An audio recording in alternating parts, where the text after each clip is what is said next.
Olá, querido, graça e paz. Eu estou aqui com a minha filha Ana Júlia, essa princesa de Deus que renova, juntamente com meu outro filho Lucas, minha esposa, renova o meu viver em muitas oportunidades.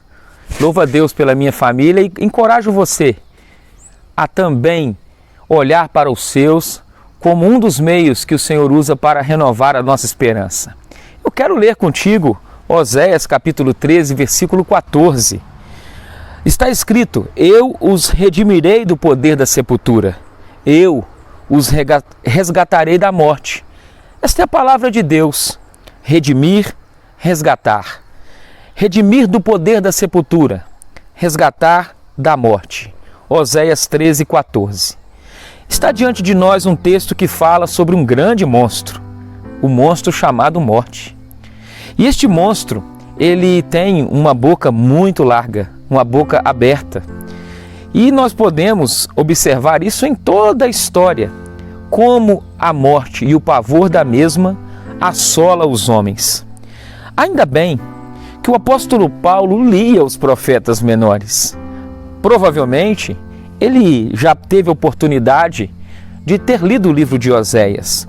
Se ele não assim fizesse, o seu famoso discurso sobre a ressurreição de Cristo teria perdido aquele brilho final.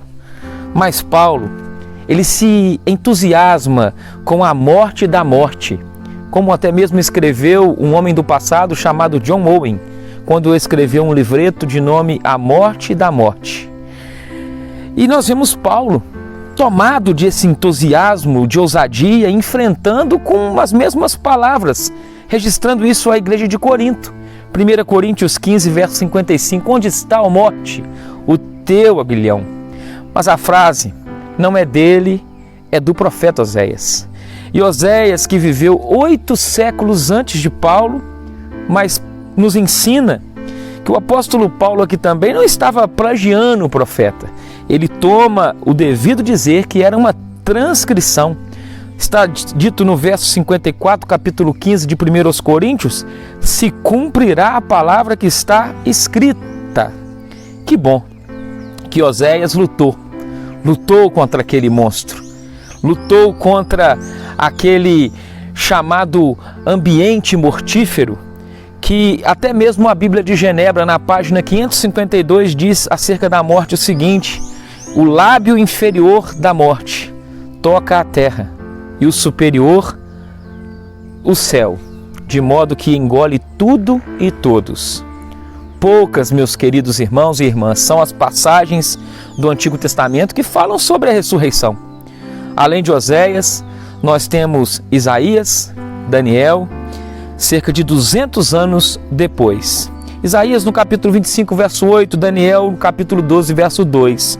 Mas, para concluirmos nessa bendita reflexão, o que isso nos ensina e nos encoraja? Primeiro, eu quero e desejo muito que você também passe a desejar que, como o profeta e o próprio apóstolo Paulo, nós possamos perguntar à morte: onde está, ó morte, a tua vitória?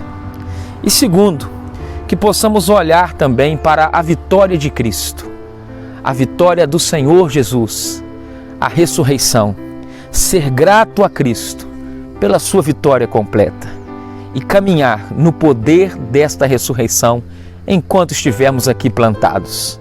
Que Deus abençoe você, Deus abençoe a sua família e que o nosso coração se encha dessa bendita esperança em ressurreição. Não somente nós, mas também as nossas famílias, nossos lares. Que Deus te abençoe.